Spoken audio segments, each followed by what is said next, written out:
South Central Baddies house is divided, okay? You've got girls like Fly Nye and Ivory and Lolly over here, and then you got girls like Liddy and Pressure and Cash over here.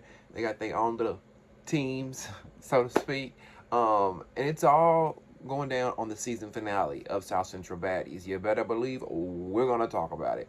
Okay, welcome back to the all-new and official South Central Baddies Aftershow, only on Damien After Dark. If you're new here or you have not subscribed yet, please click that subscribe button below and get locked in. Turn on your post notifications. You don't want to miss a beat because we got a lot of shit popping for 2024, okay? And you want to be a part of the ride. Also, join the conversation. Get in the comment section below and let me know what you thought about the season finale. Let me know whose team you're on, what side you on. Who was your favorite cast member of this season? Who could you not stand this season? I want to hear it all. Also, make sure you click that thumbs up button and like the video. Right down there is the thumbs up button. When you like the video, it helps me get into the algorithm so more people like your beautiful self can find me here, okay? Last but not least, if you want to support the Damien After Dark movement, in the description box below will be ways that you can donate using PayPal, Cash App, Venmo, and Zelle.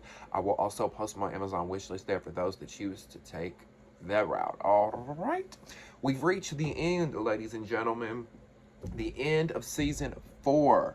We're on the very last episode. This is the season finale. This is the farewell, right? We see that the farewell ends with the police being called.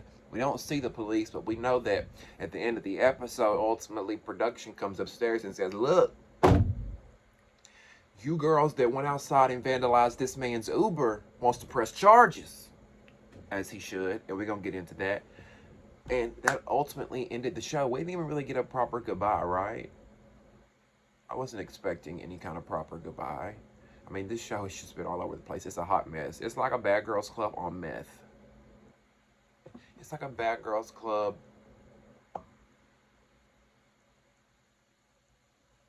I don't know. Anyway, let's get into it. So, like I said, we know that the house is divided at this point, right? We got upstairs versus downstairs, as the girls like to see. We're seeing Cash versus Hillbilly Barbie. Cash is on the top upstairs and the balcony, and she's arguing, screaming down at Hillbilly Barbie as they're going back and forth at one another. Now, as I've said before, Cash and Hillbilly Barbie, they both have gone blow for blow. Low blows, okay? I'm talking lowest of the lowest of the low. Bottom of the barrel. You can't even reach low. They both have. Now, I do feel like Billy did start saying, like, more of the dark, disturbing things first. Now, regardless if Cash said it after, it's still wrong. However, it does feel like Billy lit this match in a way. Now, Cash is going in on Billy about how she's obese, about how she's, huge, and all this. And there was, the weird part about it was, like, they were next to Cash the whole time was, like, this heavy set guy, this big old dude, right, on production, I guess. And I'm like, you sitting in here going in on this girl's weight while there's a man next to you, you taking an innocent stray. He probably sitting there like, God damn, what you thinking about me? You know what I'm saying? Now she's continuing to go in on Hillbilly Barbie. And some of the comments about Billy that she's making is like about having a big nose, right? And listen, don't get it twisted. When it comes to Barbie, Hillbilly Barbie and Cash, if I had to pick a team, I would be more Team Cash, I guess, just because of the things that Hillbilly Barbie has said when it comes to children. It's kind of disturbing and gross. But in this situation, the colorist comments and, saying things like, your nose is fat, and, Blackie, and all these different things, like we don't all have Afrocentric features. When I say all, I don't mean everybody in the world, but all of us, like those that are there in the house with her, you around a bunch of other black girls, but you saying all this anti-black shit. It's just confusing, Cash, and it's not a good look for you, my love. I know when people are mad and they're angry, and in the moment they say things that sometimes they claim they don't mean, but you're not gonna get a pass on that one. I mean, I just feel like I feel like she is going to get a pass because she's on NowThatsTv. But had you been on like a regular network saying that, it would never fly. It would never fly, baby. And two, like, the big nose comments, I just don't get. Like, we're making comments like that in 2023, then 2023. You know what I'm saying? Like, didn't Beyonce, or what Beyonce say? I like my Negro nose with Jackson 5 nostrils.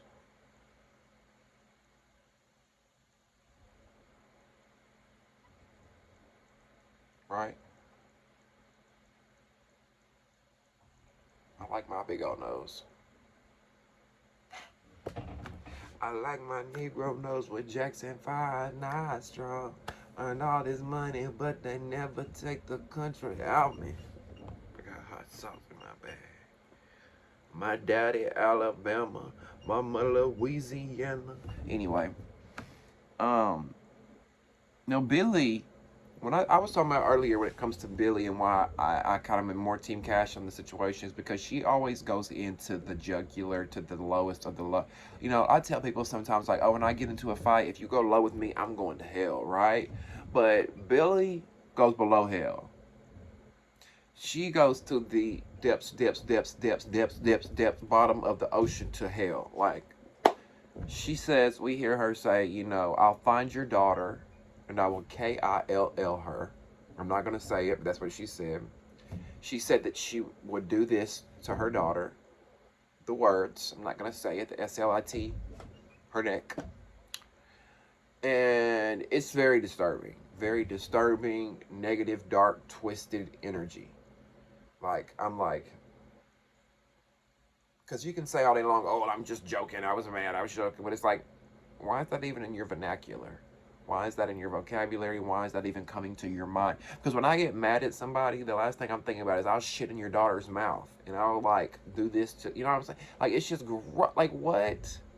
It's so disgusting on so many levels. And you should be ashamed of yourself. That's why I call you Hillbilly Barbie, because you act like a fucking hillbilly with your mouth. You should be ashamed of yourself as a woman, as a mother. Are you even a woman? A woman? Because women don't speak like that, especially about other women's children. And you too, Cash, shame on you for repeating it back to her. It's just disgusting. Low-level, gutter butt, no good, trash, bottom of the barrel scumbag. Disgust.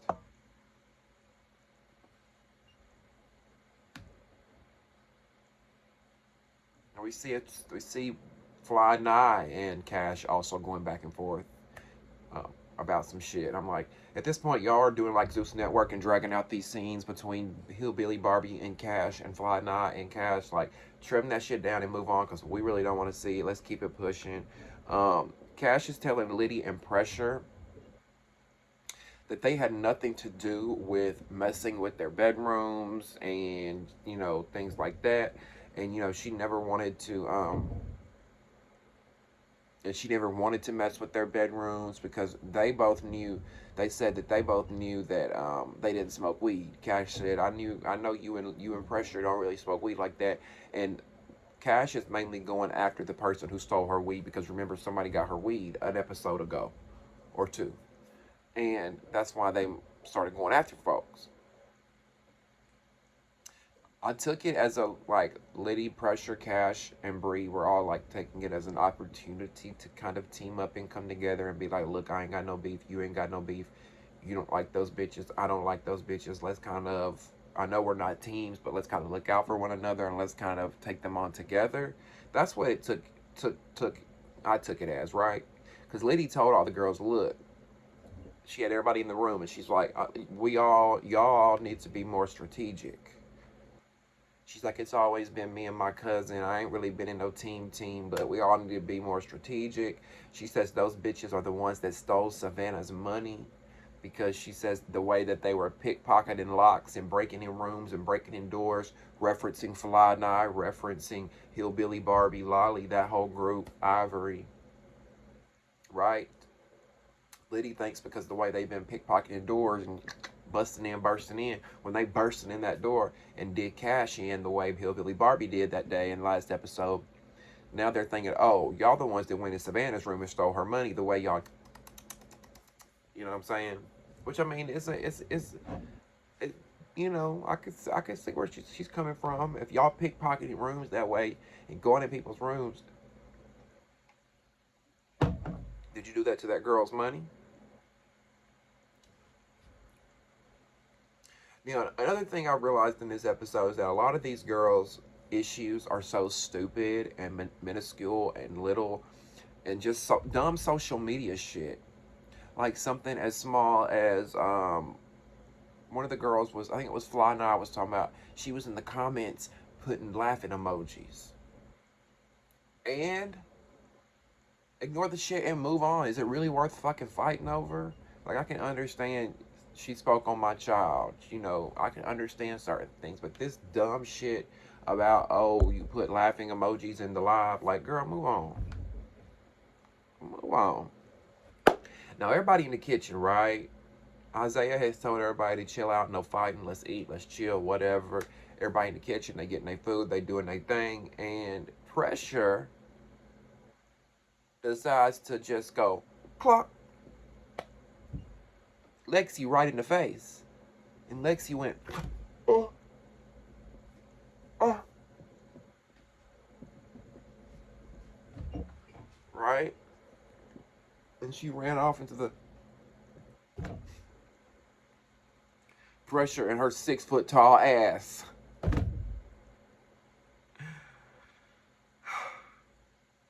Did y'all notice how when Lexi was talking about the situation, they had Fly Nye's name up there? I'm sure it was a mistake, but I was like, wait a minute, Fly Nye. Now, I know her name ain't been Fly Nye the whole time. I've been getting it wrong. But I think it was just a production fuck up.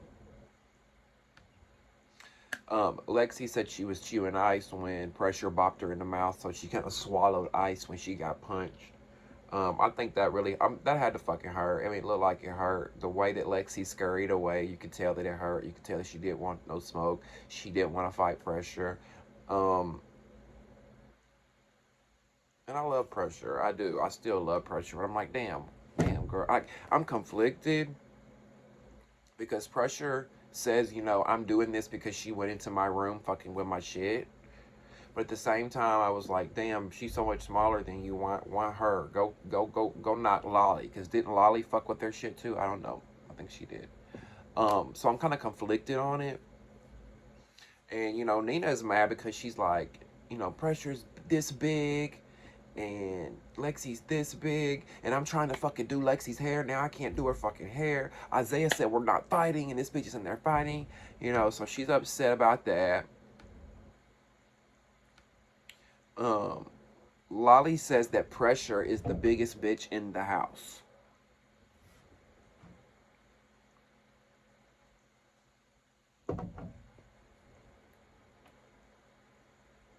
Is somebody gonna tell her? No shade. Is Pressure the tallest bitch in the house? Yes. But is she the biggest? I don't know about that. I think you're gonna take that. No, I think Hillbilly Barbie takes that crown. You take it second, Lolly. Then I think maybe Pressure would take it third. Yeah. What y'all think? Now, when Hillbilly Barbie finds out that Pressure punched Lexi in the face while they were in the kitchen, all of a sudden she wants to fight. That scene was so funny when she was like, where's Pressure? And she ran after her. And did y'all see how Pressure scurried in the bathroom because she heard Hillbilly Barbie coming after her? And when Pressure realized that Hillbilly Barbie was coming after her, she was like, I don't want to smoke with that girl. Why is she coming after me? Which I thought was interesting. Because, again, I'm conflicted because I do understand that Pressure wants to get her lick back. So when Hillbilly Barbie came after her, I'm like, you don't want to fight her, Pressure? Is it because she's a big girl? I mean, I wouldn't want to fight Hillbilly Barbie either. I don't think it's a fair fight with anybody with her, right? That bitch is like motherfucking Donkey Kong, bitch. You don't even get a chance to breathe or defend yourself. Pressure says, why she got beef with me? Talking about Hillbilly Barbie. I ain't got no beef with her. That bitch came in my room. Billy, where the fuck you come from? What the fuck? Like, she's saying, what has Billy got to do with it, right? Billy just wants to fight somebody, right? She's just angry. She got all this, pent up, built up shit she probably dealing with. She just want to take it out on somebody. She mad at this girl, that girl, that girl. She just want to take it out on somebody, right? Ivory said, pressure's the biggest over there. Hillbilly Barbie's the biggest on our side. Y'all sending pressure over here. We sending Hillbilly Barbie over there. But pressure, like, really ain't all that big to me. They keep saying she's big, she's big, she's big, but she's just tall. With curves. Billy and Lolly are what I would consider big, right? No shade. Like, it ain't no shade because beautiful, pretty, beautiful comes in every different shade, size. It doesn't matter.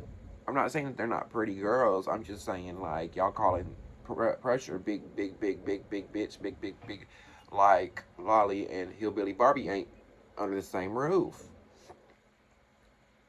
Now, Lexi is pissed about being bopped in the face, so she goes into a room, and as production is following her, she screams and shuts the door in their face. Get out, leave me the fuck alone, leave me the fuck alone. And, Nina's like, let me in there, I'll get in there. Y'all need to give her a moment, but Isaiah and them bust in the room, and straight up, he tells them. He lets them know, and I was so glad. I'm like, Zeus, can y'all follow Isaiah's note on this part right here? Because when they start doing that, get the camera out my fucking face, Isaiah said, this is a fucking show. We're filming a TV show. You ain't gonna tell me how to run shit. Open the door. We paying the rent in this bitch. If you want to live in here, you gonna have a camera in your motherfucking face. Purr. And did they, with all that screaming and hollering and fighting, did they bust the audio, the speakers or something? Was y'all's audio going in and out? Like, it'd be really, really low one scene, and it'd be really loud the next scene?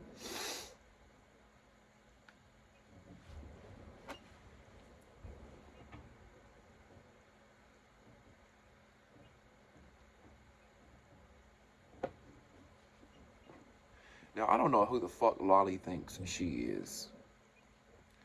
I don't know why Lolly wants to all of a sudden clock in on the last episode. She's screaming, hollering, doing the shit she's been doing for the last few episodes, talking about, why is it taking so fucking long to get her hair done? This is her fucking show. Like, girl, you barely said anything all season. You sat your ass on the couch, co-signing and dick riding other hoes. What the fuck you mean this is your show? Lollipop your ass out of this house, because I'm tired of looking at you. I'm tired of listening to you. I don't want to see your 8-inch wide tongue no more. I don't want to hear you hollering and screaming and bucking and doing all this dumb shit that you've been doing all season. I'm over you. You're boring. You've done nothing. You barely stand on business. Next caller. Now, Lolly, Ivory, Lexi, Fly Night, and Billy decide that when Cash is in her Uber getting ready to leave, they all decide to go out there and vandalize, and Hillbilly Barbie vandalize this man's Uber. This person's Uber that pulled up to pick Cash, this person who happens to be an innocent bystander in the situation, has no idea that when he goes is about to go pick someone up, that he's going to be attacked. Could you imagine how traumatizing it would be if you're an Uber driver and you go pick someone up and 4 or 5 people run out and they're throwing flour and eggs on your car and they try to get in and get at the person? Like, you would think you're being robbed. You would think something was happening, right? Like, bitch, not only are you going to jail, I'm suing for emotional distress. I'm suing, like, and the network could be held responsible, right? Now that's TV. Y'all need to be careful. This is what I be talking about with liabilities, because if this man knew that y'all was filming a TV show and that Now That's TV had a little bit of change, he could go after what y'all got. Because you got these 4 or 5 idiots who want to take it to the extreme and try to attack someone's livelihood, their business, how they make their money, how they get around.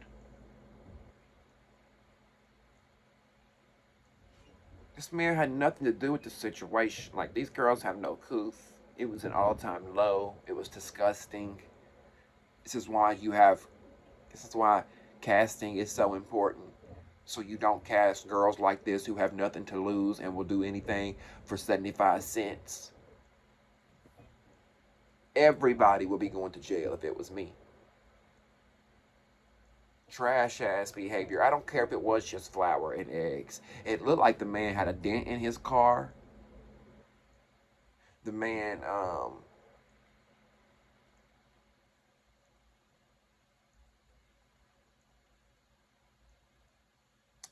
said, you know, we saw when the producer or whoever come upstairs and said we have a big problem. The Uber driver wants to press charges. He said that one of them hit him with something. I don't know if he got hit in the midst of all the whatever, but he got hit. So now it's turned into assault because you bombarded this man's car. All because y'all are weird ass, no good, bottom of the barrel, gutter butt tramps acting a fool for television. Like, why y'all not thinking about there's somebody driving this car? Yeah, had that man, because let me tell you something. They in California. I know California is a lot more strict on guns, gun laws, things like that. Had you been around here and you pull some shit like that, you lucky the person ain't got a piece of steel up under their car, up under their seat, and they pull out pow pow on that ass because they think you trying to rob them or something. I mean, this is why I was more of Team Pressure and Liddy and all them, because the other girls just do too much. So we're at the end of the episode, the end of the season. The producers are telling the girls, look, or somebody on production is telling the girls, look, dude is pressing charges. Police is gonna be on the way. I don't know who's gonna take accountability. I don't know who's gonna pay up, who's gonna do what they gotta do. But some of the, the girls get their shit. You can tell they getting ready to get the fuck out of there, right? And then you got Lolly running around talking about, they put mace in my drink. They put mace in my drink. Girl, shut the fuck up. Somebody put mace in your drink. Be quiet. Now, Isaiah's last words, his final comments on the season. And he says, once a lot of the ladies left the house, that they violated their non-disclosure agreements by running their mouth about the show. Apparently, when they left the house, they went and started telling their mama, daddy, friends, and everybody in between about the show, what happened, giving tea on podcasts, on lives, on interview. I don't know. And he said, you talked about the show. That's your check. There goes your check. You fought for free. You fought for free. That gagged me when he said that. He's like, y'all want to go run your mouth? You violated your non-disclosure agreement? There goes your check. You fought for free. How about that? I'm like, oop. Yeah, that's a gag. That's how you gag them right there. The gag is the check bounced. Did the contract say if you speak about the show, you won't get paid? I'm imagining that maybe that contract said that. I don't know. Is that how it worked? Did y'all not get paid once y'all left the house? I'm confused. Something ain't right here. And if you don't pay him, Isaiah, no reunion, right? Because why would you show up to the reunion if you didn't get paid for the actual season? I don't know. I want to hear what you got to say about the season finale. What do you guys think about Isaiah not paying the girls that ran their mouth? Whose side are you on? Who is your fan favorite? Who is your least favorite? Give me all your thoughts and opinions on season 4 of South Central Baddies. It's been a pleasure doing this after show with you guys each and every Sunday night for the first ever official South Central Baddies after show. I appreciate all of the love. I'm your host, Damieon Gentry. Make sure you check out the Baddies East After Show live each and every Sunday night on Damieon After Dark. Sunday night, 9 p.m. Central. Okay? Turn on your post notifications and subscribe to the channel so you don't miss it. Make sure you click the thumbs up button and like this video. It helps me get into the algorithm so more people can find us. Join the conversation and get in the comment section, and I will try to respond to you. And let's talk about this episode. All right. Last but not least, if you want to join the Damien After Dark movement, in the comment section below will be ways that you can donate using PayPal, Cash App, Venmo, and Zelle. Thank you guys so much for watching, and we'll see you next time on Damien After Dark. See ya. Wouldn't wanna be ya.